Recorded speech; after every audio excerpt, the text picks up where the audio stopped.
Okay, let's have a look at how we can use trig ratios to find the length of a side. So we're going to first remind ourselves that if my angle size, which we usually call theta, if that's in degrees, then I can find the ratio sine, cos and tan theta very easily using my calculator. So for example, in this triangle here, if I wanted to find sine of theta, I can just put into my calculator sine 30 degrees and that will tell me what sine ratio is. Because of that, it's very useful because it can help me to find the lengths of sides that I don't know. So let's have a look at this triangle here. What do I know about this triangle? Well, I know that it has a 30-degree angle there, and I know that the sine of the 30-degree angle can be found really easily using my calculator here. So I know that.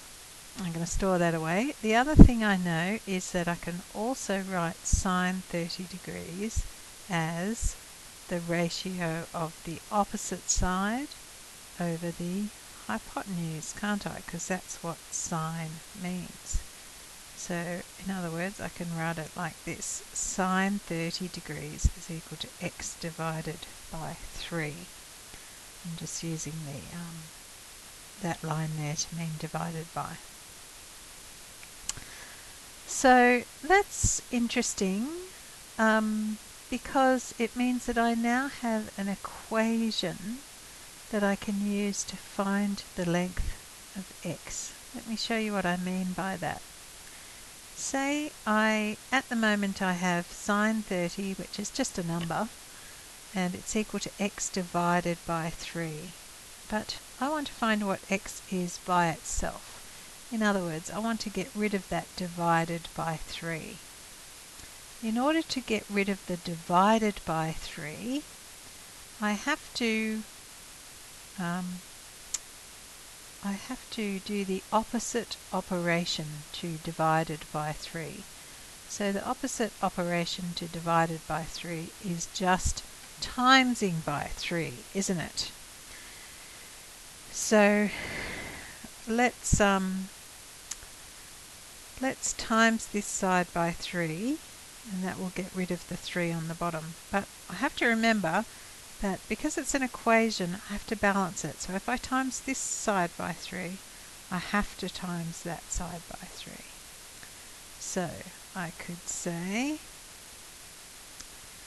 I'm going to times that side by 3, and I'm also going to times this side by 3.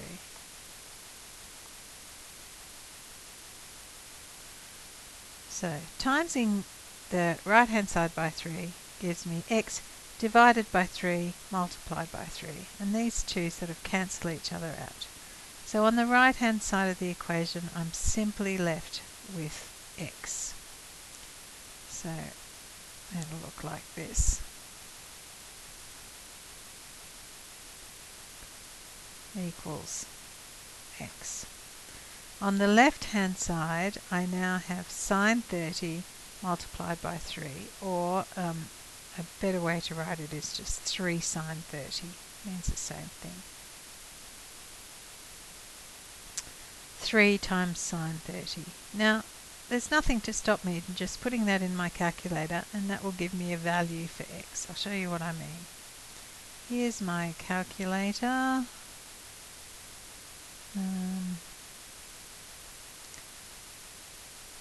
I'll just put it back to scientific. So we've got the sine button and the cos button and the tan button. So I want to know what 3 times sine 30 is equal to. 3 times the sine button. Oh, it's taken the sine of 3, sorry. Hang on. Tools, maths tools. Let's use this one.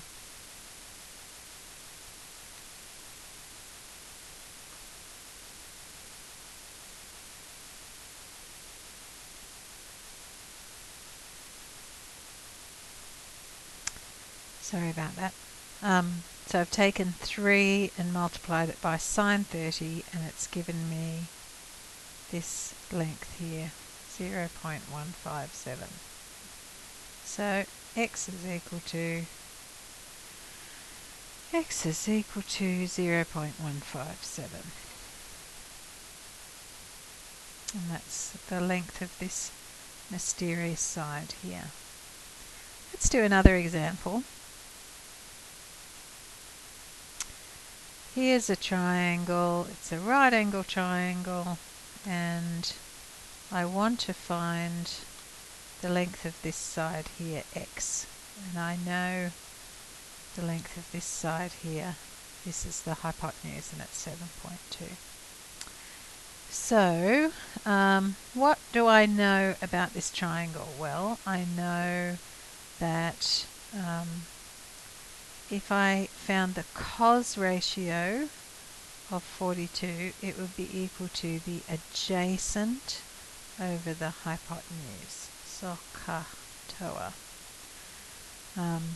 So let's write that up. Cos of 42 degrees,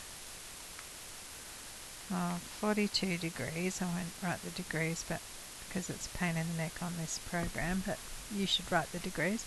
Cos of 42 degrees is equal to the adjacent, which is x, divided by the hypotenuse, which is 7.2. So in other words, another way of saying that is x is equal to 7.2 times cos 42. If I use my calculator, I'm going to get, let's put 42 in first, because that seems to be the way this calculator works. Cos 42 is that huge decimal there, and we'll times that by 7.2. And it gives me 5.35 approximately. So x is equal to 5.35.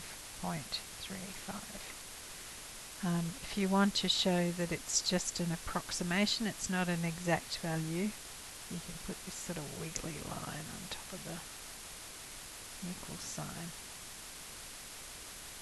So there we go, we've found the length of that side there.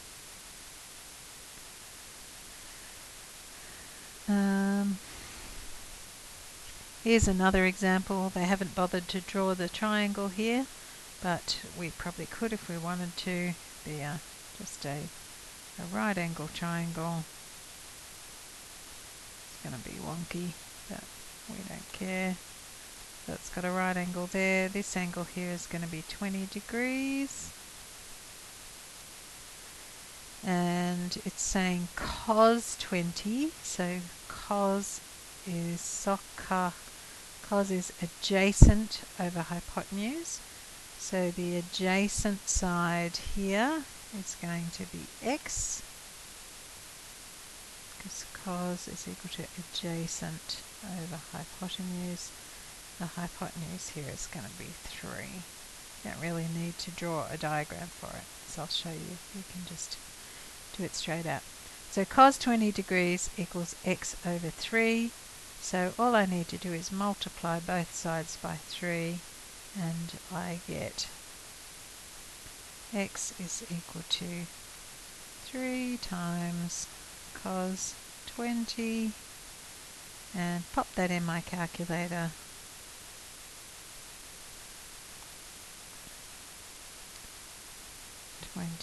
Take the cos of 20, multiply it by 3, and it equals 2.82. Let's round it to 2 decimal places. So x is equal to 2.82. Okay, I think that's enough examples now. You can go and do the questions from the work program and see how you go. Please ask questions if you need to. Bye.